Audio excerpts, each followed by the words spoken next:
જય શ્રી કૃષ્ણ મિત્રો, આપ જોઈ રહ્યા છો યુટ્યુબ. આપ સૌનું મારી યુટ્યુબ ચેનલમાં સ્વાગત છે. મિત્રો, આજે આ વિડીયોમાં આપણે સાંભળવાના છીએ શાકભરી નવરાત્રિ ક્યારે આરંભ થાય છે અને તેની કથા, મહિમા, પૂજા વિધિ. જો આપને આ વિડીયો પસંદ આવે તો લાઈક કરજો, શેર કરજો, કમેન્ટ કરજો. આપ આ ચેનલ પર પહેલી વખત જોઈ રહ્યા છો તો સબસ્ક્રાઈબ કરી લેજો, જેથી આવનારા નવા વિડીયોની માહિતી આપ સુધી તુરંત પહોંચી શકે. ધન્યવાદ.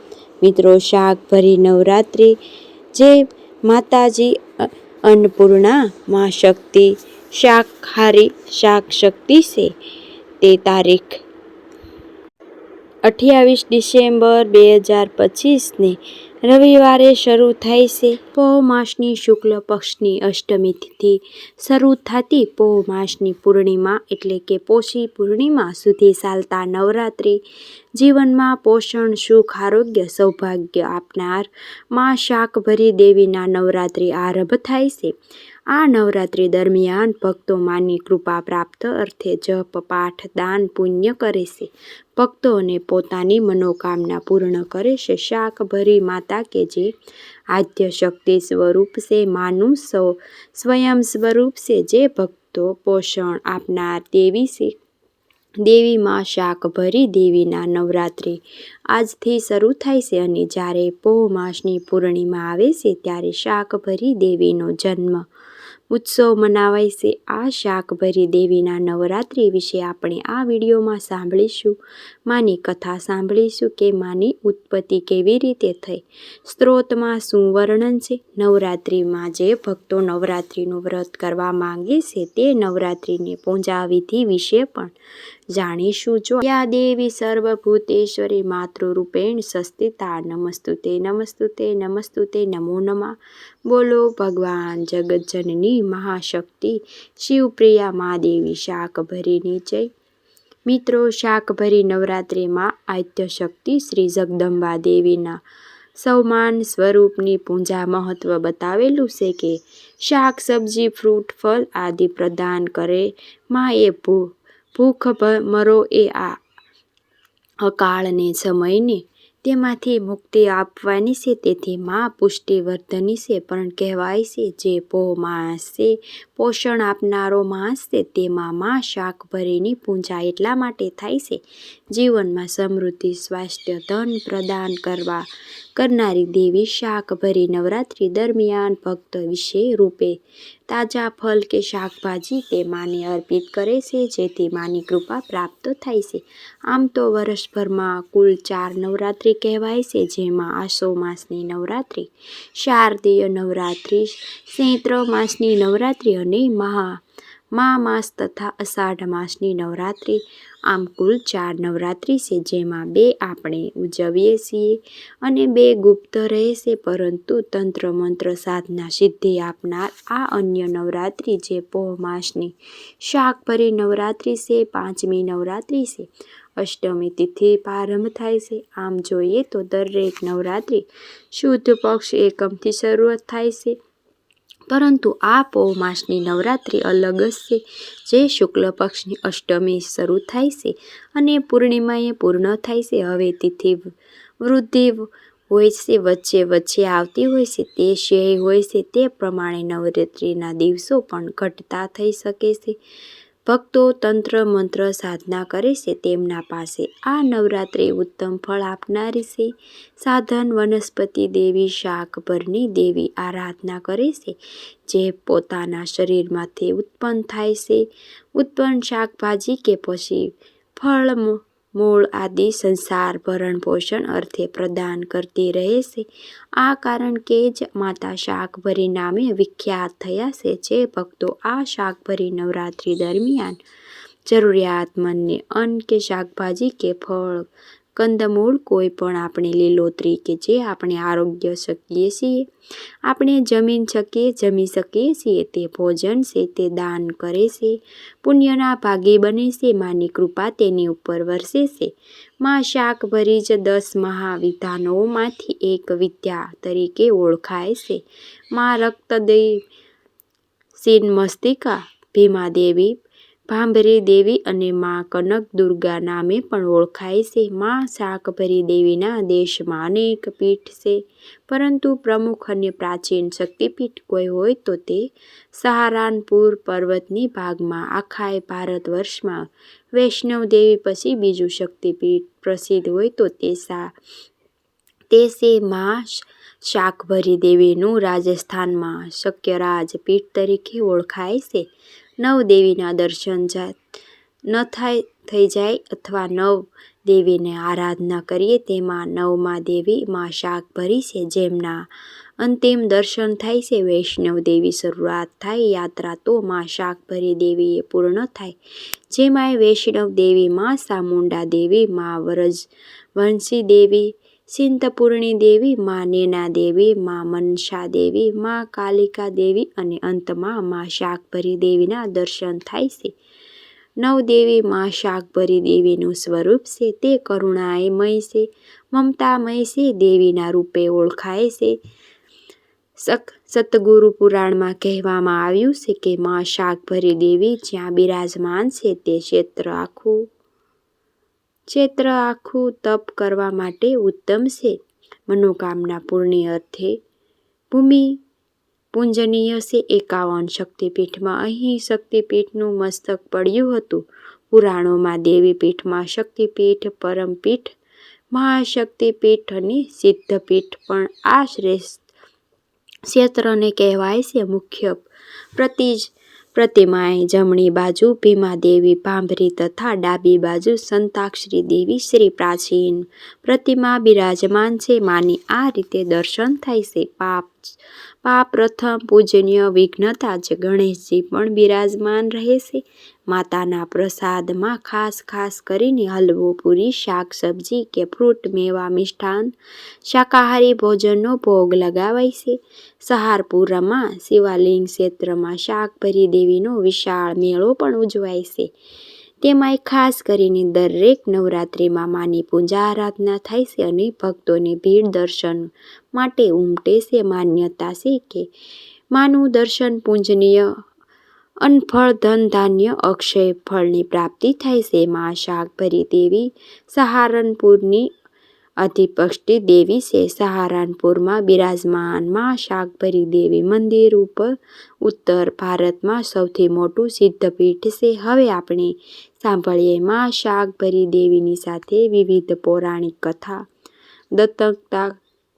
દંતકથાઓ જોડાયેલી છે. માનો જન્મ કેવી રીતે થયો, શા માટે થયો, માં કરુણામય મમતામય દેવી શા માટે કહેવાય છે, તે પહેલાં આપણે કથા સાંભળી લઈએ, પછી નવરાત્રિની વિધિ વિશે પણ વાત કરીશું. મહાભારત વન પર્વ અનુસાર શાકભરી દેવી શિવાલિંગ પહાડીમાં 100 વર્ષ સુધી તપ કરેલ અને મહિનામાં અંતરાલમાં એકવાર શાકાહારી ભોજન આહાર કરતા હતા. તેમની કીર્તિ સાંભળીને ઋષિમુનિઓએ તેમના દર્શન માટે આવ્યા અને માં તેમનું સ્વાગત કર્યું.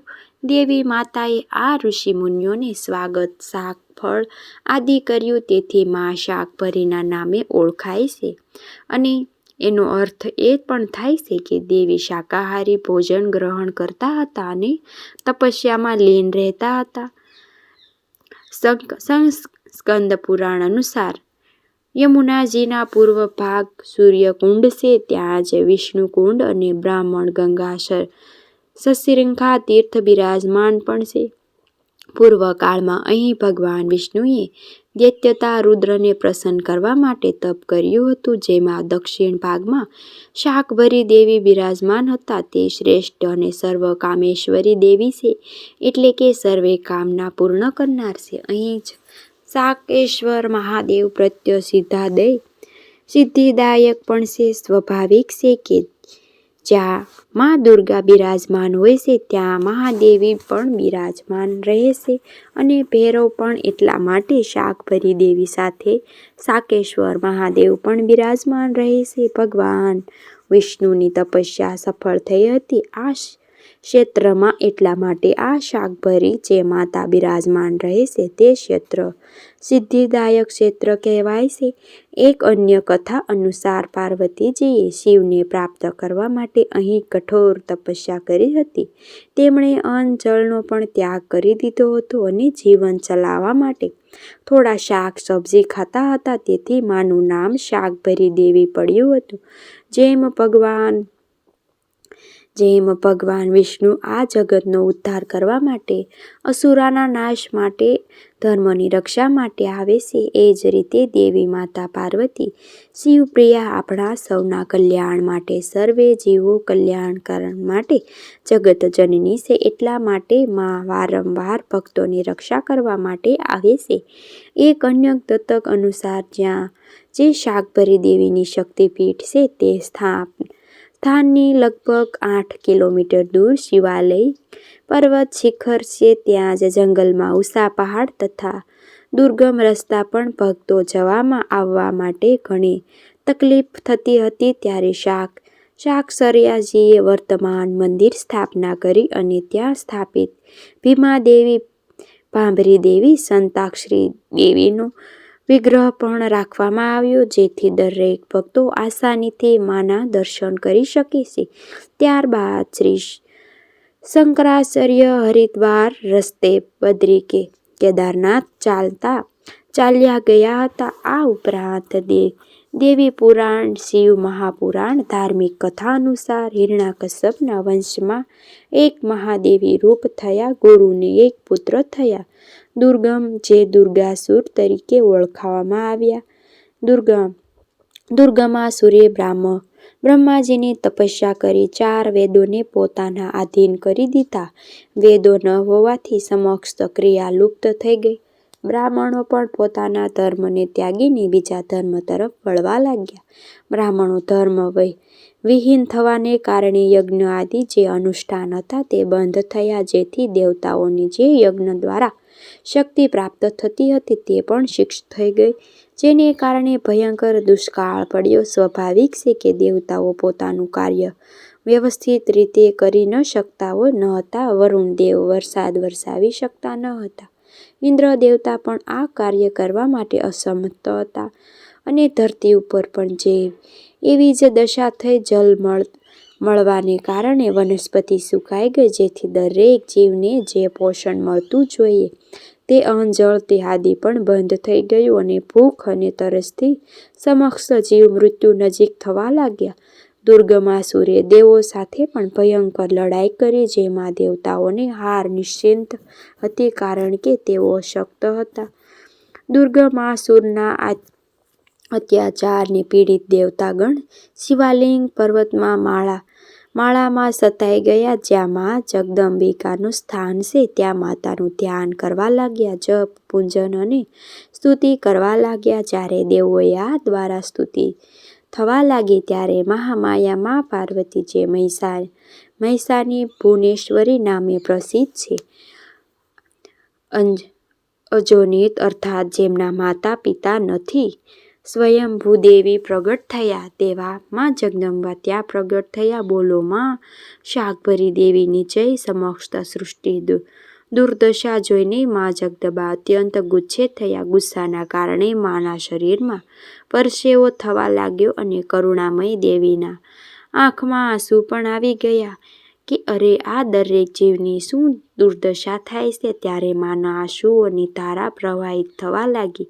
માના શરીરમાં નેત્ર પ્રગટ થયા, કારણ કે આખી સૃષ્ટિમાં દ્રષ્ટિ કરે છે અને સંતન દેવીની કૃપાથી સંસારમાં મહાવૃષ્ટિ થઈ.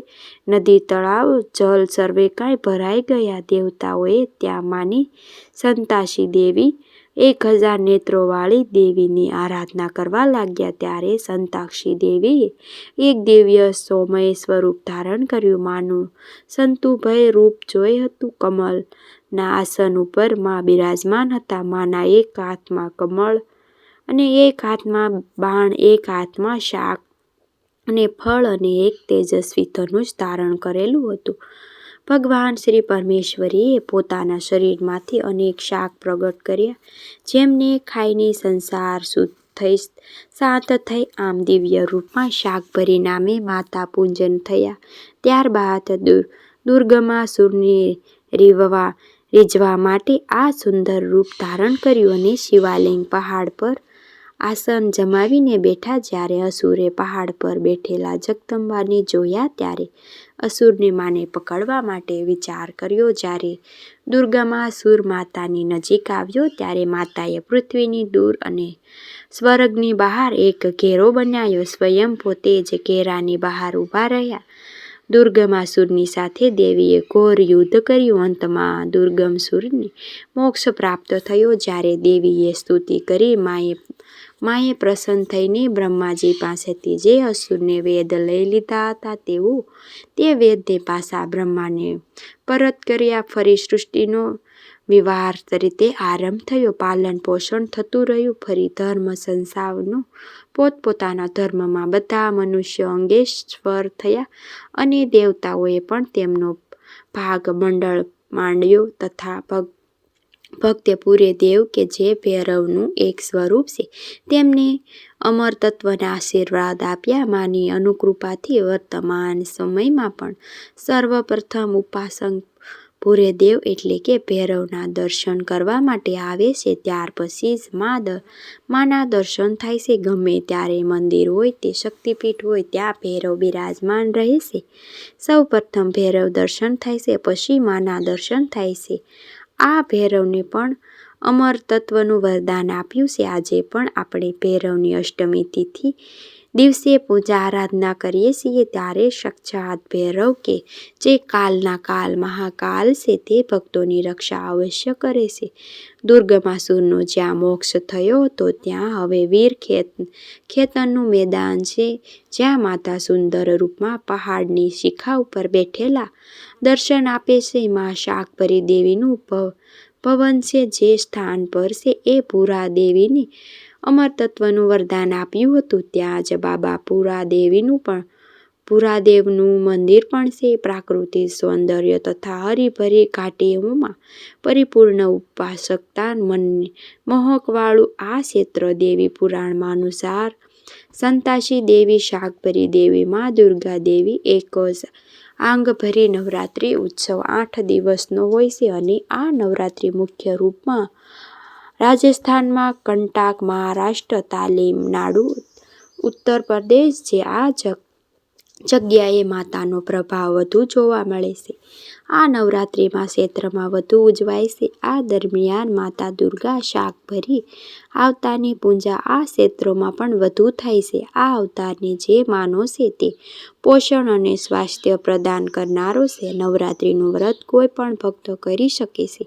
માની નવરાત્રિ ઉજવી શકે છે. હવે આપણે જાણી લઈએ શાકભરી દેવીની નવરાત્રિ દરમિયાન પૂજા કેવી રીતે કરવી. જે ભક્તો વ્રત કરવા માંગે છે અથવા તો જેને નથી કરવા માંગતા તેઓ પણ નિત્ય માની પૂજા આરાધના વ્યવસ્થિત રીતે કરી શકે છે. શાકભરી નવરાત્રિ આરંભ થાય છે તે દિવસથી સવારે વહેલા ઉઠી સ્નાન આદિ પરવારી શુદ્ધ વસ્ત્ર ધારણ કરવા, મંદિરની સાફ સફાઈ કરવી. જે કોઈ માની અલગ સ્થાપના પણ કરી શકાય છે અથવા બાજો ઢાળીને તેમાં લાલ વસ્ત્ર પાથરીને માની પ્રતિમા, મૂર્તિ, ફોટો હોય તેને સ્થાપન કરાય છે. અથવા આપણે જે કુળદેવી બિરાજમાન છે તેની પણ પૂજા થાય છે. મા તો એક જ છે, સ્વરૂપ અલગ છે. ત્યારબાદ માની પ્રતિમાની સ્થાપના કરી ગંગાજળ છાંટીને આપણી પૂજા આરંભ કરવી જોઈએ. ઘરમાં પણ ગંગાજળ છાંટવું. અને એક વાતનું ધ્યાન રાખવું કે